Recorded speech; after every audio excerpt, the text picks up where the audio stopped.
Welcome back to the Sad Boy Cinema Club podcast. I'm Austin. He's AJ. Today we are reviewing Slam Dunk Ernest, released in 1975, directed by John Cherry, also written by John Cherry and David Butler. David Geeds has got the guy behind the camera for the cinematography and is starring Jim Varney as Ernest, Miguel Nunez, and Kareem Abdul-Jabbar. Now, this is the seventh film in the Ernest franchise, apparently, so I have some catching up to do. However, my co-host here is an Ernest fanatic and an Ernest expert, if we can go that far.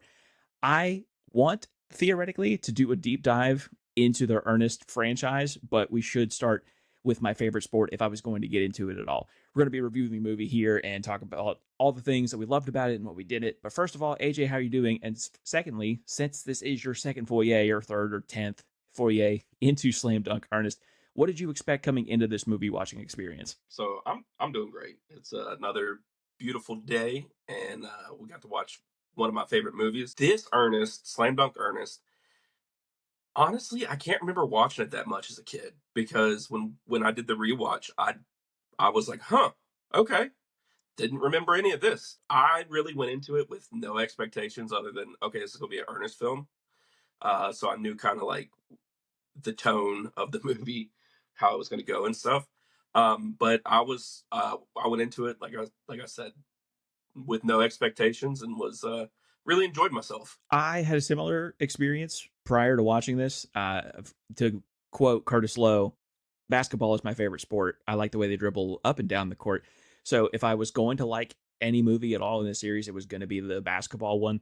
And I like some pretty bad, objectively bad basketball movies. So at bare minimum, this movie had a leg up for me, at least. And what's interesting is how this movie is set up. So let's go ahead and start into the plot of this movie. Flashback, 1964, when Ernest was a kid playing basketball at his local court. A stray basketball comes toward him from a game that's happening, across the way. Instead of getting the ball back to the person who shot it, Ernest decides to take the shot. Watch it. And then there was a there's a 2 minute like cinematic experiences. I don't know what else to call it. A 2 minute epilogue of calamity just ensuing. Everyone in this town that Ernest is accompanying has now been affected by Ernest's lack of basketball skills. And that, of course, is when we get to see all the cast and the crew and things like that. I do have a question before we get too far into this, and it's going to have to come from the Ernest expert. There is, especially when he's a kid, and it happens a couple times once he's an adult, these super close up shots of Ernest, which are much different than any other close up for, I don't know, somebody else on set. And what I mean by that, and you'll see it visually, regular people will be framed like this, and Ernest, for whatever reason, is Yeah. framed like this. There were multiple times in the movie that I could see up his nose. Is that a theme throughout these movies? Is that like a director's choice? What's happening there? Jim Varney's is his is the actor who plays him, and he really leans into the physical comedy of it all. And so that's why there was the scene in the movie where they're pulling his cheeks and they're like really stretching so they like, but that is a common theme throughout. It's kind of like Quentin Tarantino's feet in movies. I guess John Cherry's thing is up close shots of Ernest P. Worrell's face. Okay, that was literally the first thing I saw, like the juxtaposition between him and somebody else on screen. It's like, why is he doing that? It's so weird. All right, that clears it up. If it's a directing choice, if it's a cinematography choice instead of just this weird thing that happened in this movie by itself, I'm a little less aggravated by it. After the 2 minute calamity, we get a flash forward into present day, which is 1995, and Ernest is being heckled by his coworkers. Is this a constant job that Ernest has, or is this just like a one off for this film that he's a janitor? So he's an everyman, works those jobs that I think a lot of people just overlook, especially like janitorial service and stuff like that. So I think that was just a way for them to connect. Because we're gonna be honest, or I'm gonna be honest, I feel like Ernest is like a movie for like white trash people. And I'm saying that from the bottom of my heart that I love it. So I'm guessing that makes me white trash. So I guess that's okay. But I think it's really for the lower tax bracket. These movies are, and I'm okay with that because I'm there. I'm in the mud with them. And then one last thing before we move on to the rest of this, is this cast, Miguel Nunez and I don't know how to pronounce his name. I'm going to butcher it. Silik Kosart, perchance? Are they like recurring cast for the Ernest? Okay, so they're one offs of just Yeah. this movie. Got it.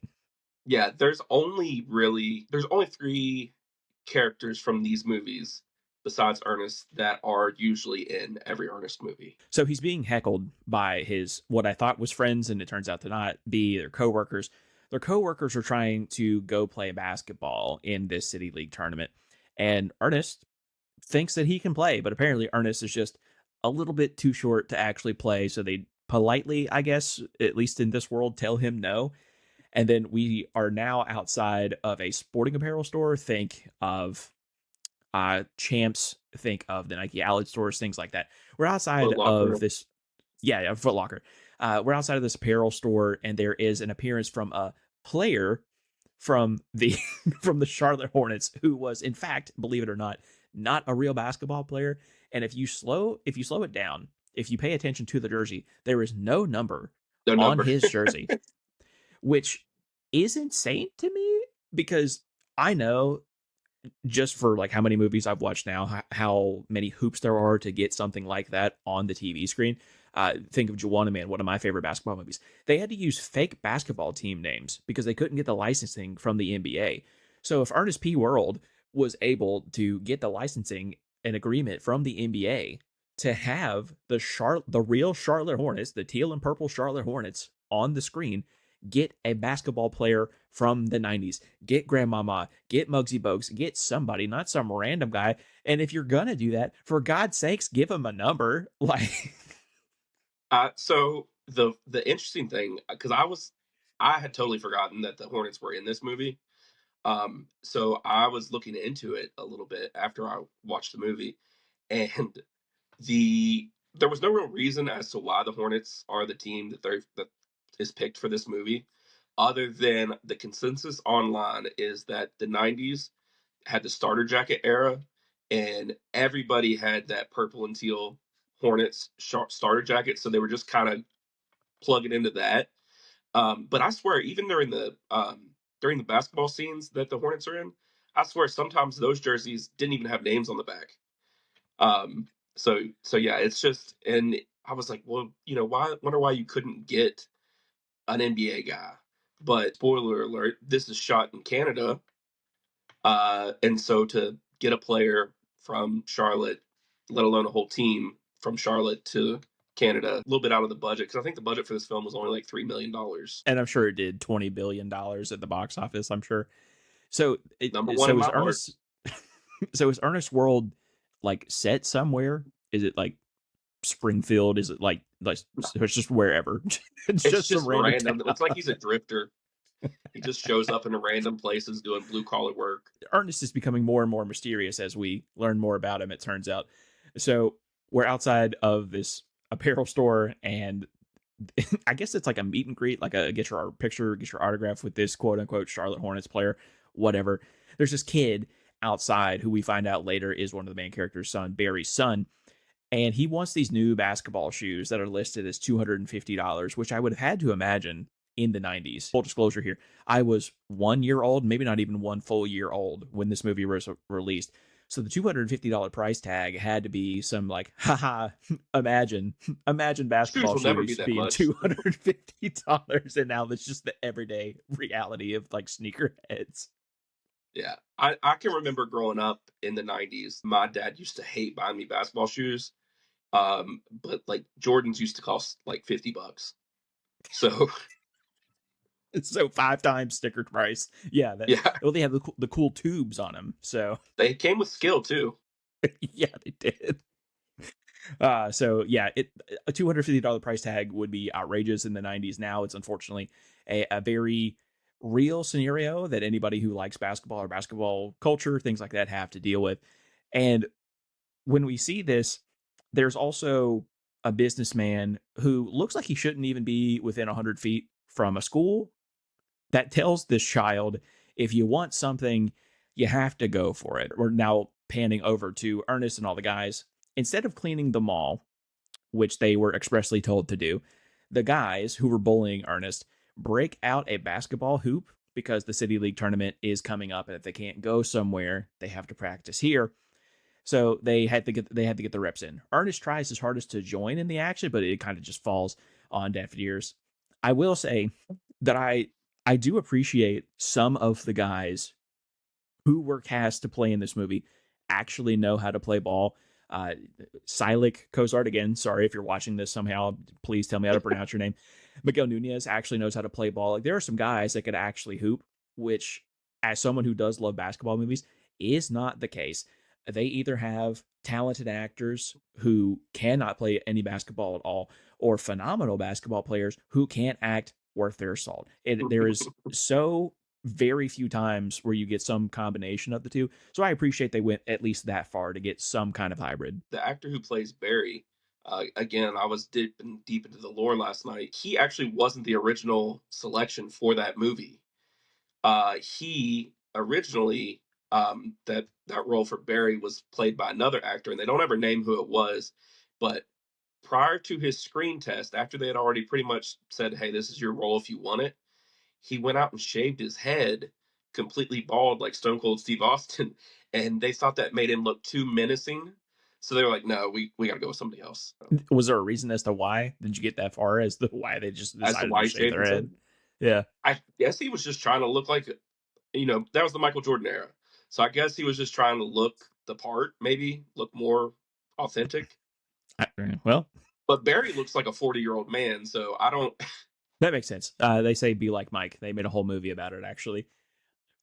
After some shenanigans, after some playing basketball, we're viewing this again, much like the opening scene where a stray ball comes toward Ernest. He takes a shot instead of giving it back to one of the guys who are actually playing basketball, and all hell breaks loose. He falls off of a ladder. A light fixture shatters. The flag catches on fire, which causes the sprinkler system to go off, and the fire department gets called. Ernest offers to pay for the damages, which his manager, like the mall owner, I guess, the mall Yes, operator, informs him that it's going to take the rest of his life to be able to pay his off. But his coworkers are very appreciative that Ernest stuck his neck out for them, and they have a little bit of respect for him, which I thought was nice. I think, correct me if I'm wrong, I think this was a PG-13 movie, maybe a PG movie. So like this I is think it's definitely PG. it was definitely aimed toward like smaller kids. So when you can get those little micro wins, like character wins, I think that's really nice, even if the whole premise is very silly. It's like, hey, look, this is going to cost you for the rest of your life, and then, but also too, like the guys from Clean Sweep weren't super like when they were like, oh yeah, we'll give you any one favor. Ernest, of course, asks, I want to be a Clean Sweep member. I want to play basketball with you, and they're like, oh god, anything but that. Like, and I'm just like, damn, guys, he just said he was going to be indentured for the rest of his life working at this mall, and you guys can't even let him suit up for a city tournament. They do eventually agree to allow Ernest on the team, but it's going to be a bench role. He's going to be riding the pine for a while. We're now at the first game of this tournament, I'm assuming, unless there were some like tune-up games prior to that. And it's all the silly stuff that you can expect. Ernest made lemonade for the whole team. Ernest at one point steps onto the floor, even though he's not supposed to be, and takes a flash photo. Well, I would have really liked there if they went the extra step instead of like the handheld flash photography. If they just gave him like the whole like Like the hood. 1800, yeah, I want the whole thing. And then Hold at on, one sit point, still. and then at one point, it was also a literal cheerleader on the bench. Clean sweep rather, ends up losing this game by one because Ernest is very nervous on the side of the bench. He is wiping his sweaty hands with a towel that is, for whatever reason, attached to the ball rack, which is right beside the scorer's table for some reason. He moves it ever so slightly, causes all 15 basketballs to go onto the floor. Delay of game. That's a technical. One of the other team guys shoots two free throws. They lose the game. After the loss, the team is obviously frustrated with Ernest. Who wouldn't be, right? You silly doof. After the locker room leaves, after everybody else leaves, and it's just Ernest, he gets visited by the Archangel of Basketball, played by Kareem Abdul-Jabbar in this movie, and gives him basketball shoes that we saw earlier, the outrageous ones, the $250 one, which also seem to grant him otherworldly athleticism when he wears the shoes. And that's fine. That's a pretty good premise. I want to take a minute to talk about Kareem Abdul Jabbar and what he was doing at this time. I had somebody on one of my other shows that is also very much into the cinematography and like the way films are produced. He went on a little bit of a tirade about Kareem Abdul-Jabbar because this is his post-playing career. This is where he's starting to develop more of a bag, as they say, his acting skills, his portfolio, stuff like that. He isn't a great actor.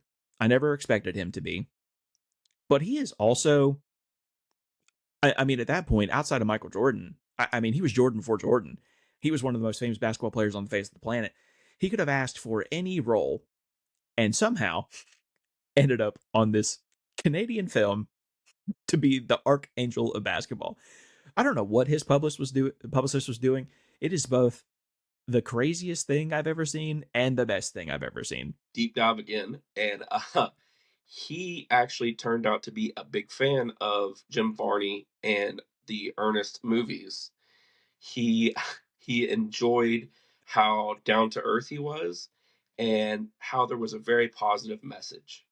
So that is how it took a couple phone calls, but that is how they got him to do this movie. Hopefully, throughout the course of this, we're going to run across some other stray Kareem Abdul-Jabbar entries into his filmography. I recently watched Airplane for the first time, and he was fine. I mean, I would love to be on a movie set. He's obviously been in a ton more movies than I've ever been in, but it just didn't. I wish that he had a role that made sense for him. And I'm not saying that the Archangel of Basketball didn't make sense for him. I did think it was a weird shout, though. But if he's a fan, maybe it makes a little more sense. We're now in the living room of Barry. Him and his son are watching TV.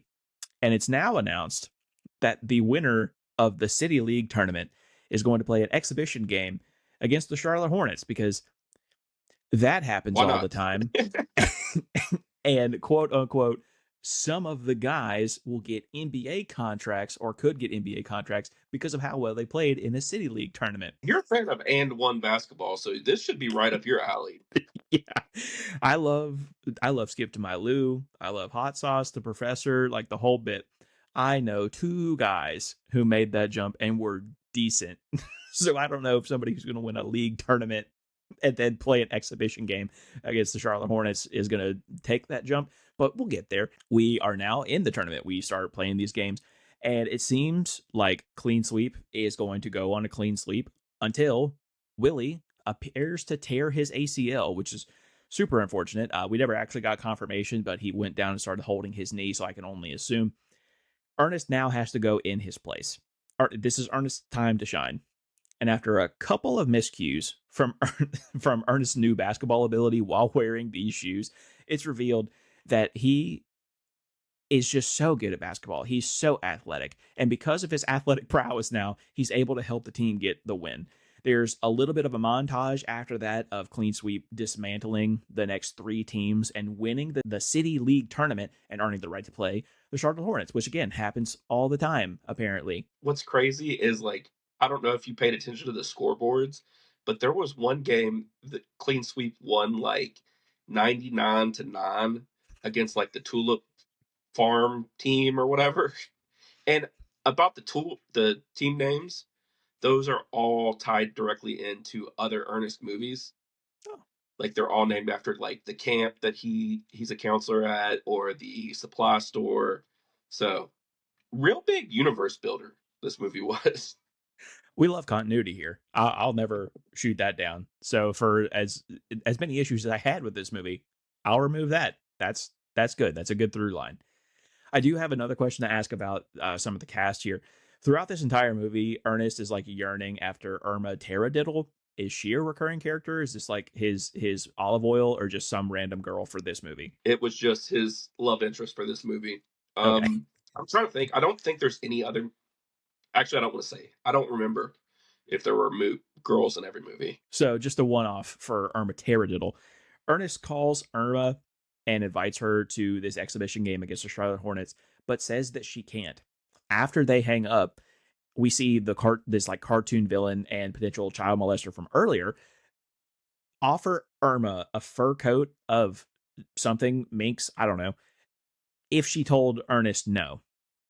that is somehow a way to lure Ernest and his newfound basketball ability so he can be his agent?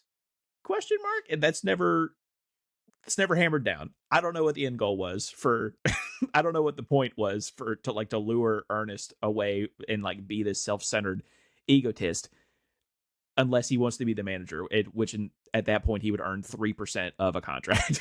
I will get into that again. I don't want to spoil anything, but I'll get into that. The fame starts to get to Ernest's head, and he's now ball hogging and he's showboating during the game.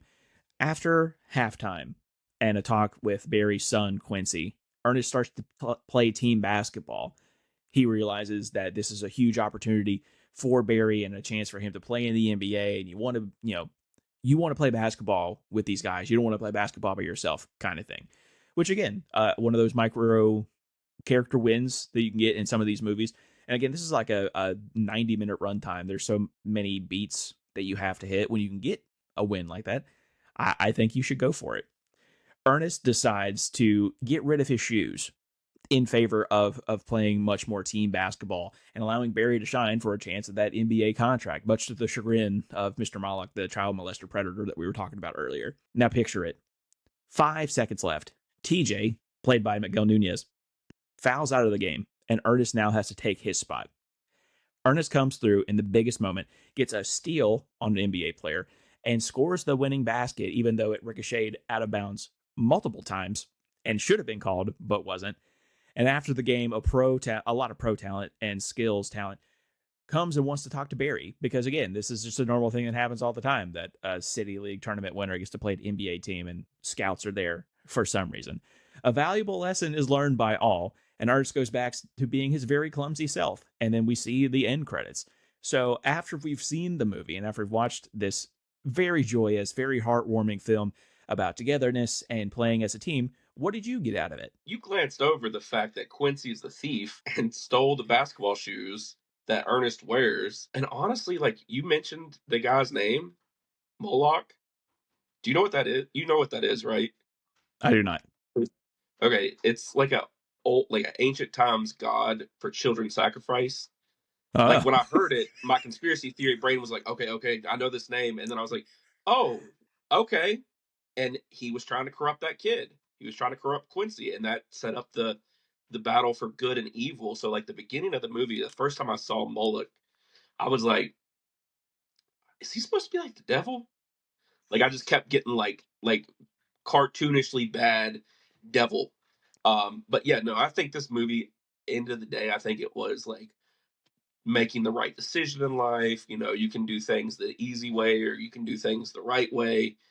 And I think it was like you talked about micro wins, especially for a younger generation. Again, that's what Kareem Abdul-Jabbar loved about Ernest. There were two wild quotes that I loved in this movie, but they just were like one-liners that I'm sure they were just like, "Oh, let's just get this in there real quick."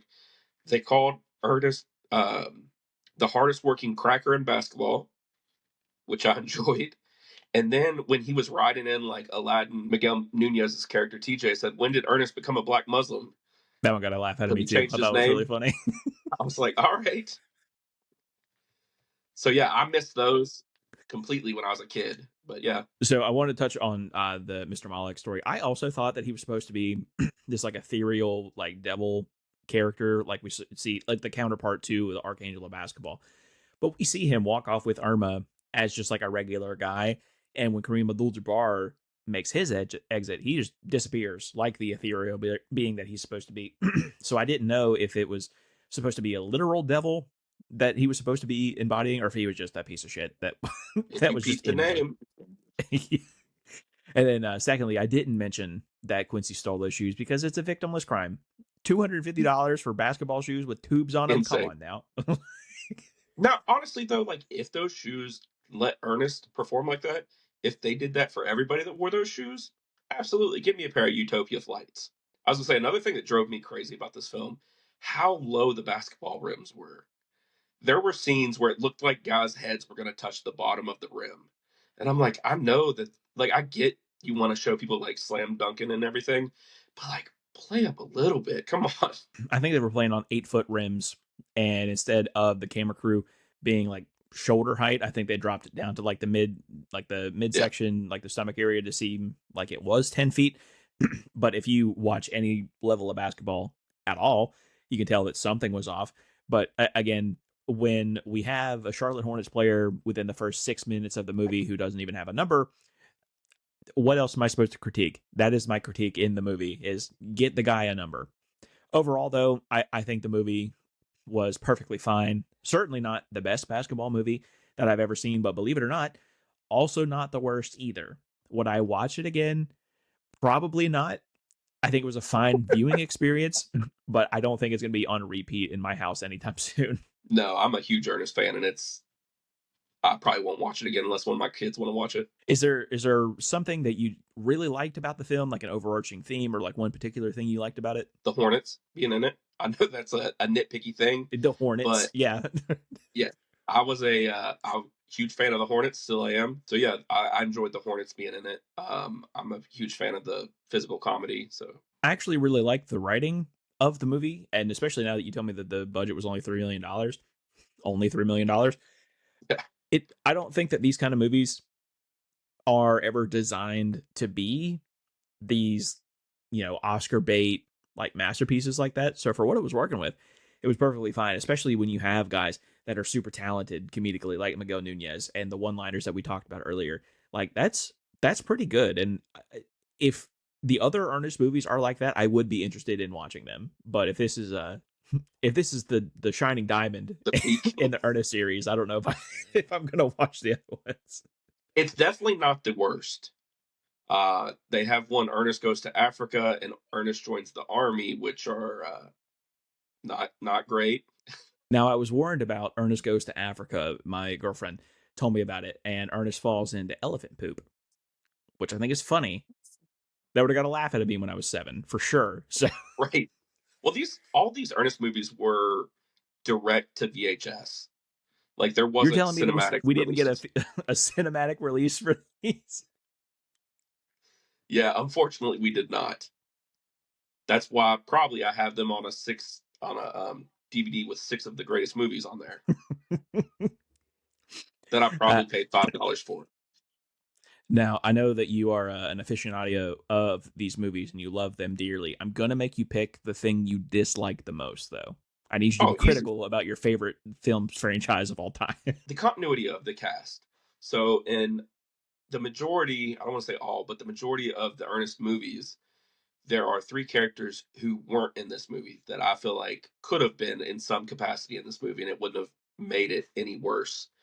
Ernest has a group of friends, or he has friends, 2 friends that are brothers, Bobby and Chuck, and they're kind of like the Abbott and Costello. They got one real skinny guy, one real big fat guy, and it's just they're a great entourage for him. And then he has a dog, a little terrier, whose name is Rimshot, who did a lot of acting in like Ernest Scared Stupid and stuff like that. Who was involved with many scenes. I realized when I looked into that, though, the reason Rimshot wasn't in it is because the actor who played Rimshot, Barney, died before this movie was made, so they didn't want to recast him. So I guess that was a nod to Barney that hey, you were the one and only Rimshot we got, my friend. But that's really my only complaint. I had a couple that bothered me, and full disclosure, a lot of this isn't coming from like a fan of movies. It's just a fan of basketball. Before the game even tips off, we are talking like group strategy from the team. He said, "Hey guys, we need to run a 2-3 zone against an NBA team. Are we kidding?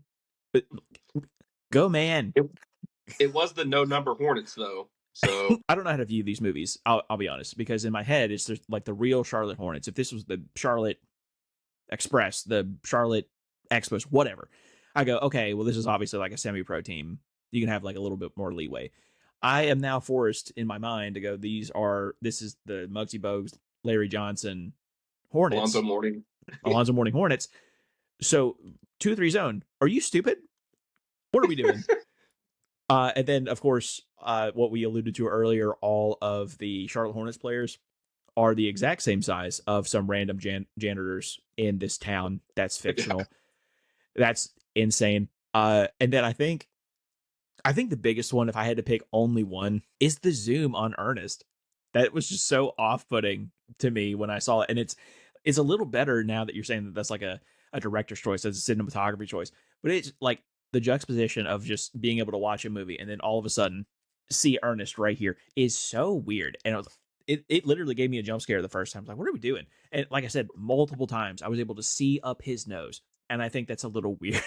I mean, like I said, it's he is known, especially in this character, as a physical comedy shtick and like the rubber face and like all that. So if you hate that, you're not gonna like any Ernest movie. I don't think it was enough for me to say that I hate the movie and like I'll never watch another Ernest movie again. But I what you were talking about Tarantino and like his particular shots and like the the Akira slides that everybody likes to throw into these movies. There are things that I do enjoy. Maybe it's one of those things that it's like a exposure therapy where the more that I see it, the more Ernest movies I watch, I go, you know what, that's actually pretty endearing, actually. Is there something you would do differently if you were the showrunner, if you were the director, the cinematographer, anything like that? I would have fixed the way I shot the basketball, like just the hoops, just because that really bothered me. I also think I would have got maybe another NBA player, like some you could have found like the 14th guy on the Hornets and put him in this movie and gave him $500 and probably been okay with that. Like I think, or like have the Hornets coach do it, which I would probably cost just as much as having a player do it. But something I would try to fix that aspect of it to make it more, I guess, believable. The thing that I would do differently is the same thing I would do in every basketball movie. Is get players who actually know how to hoop.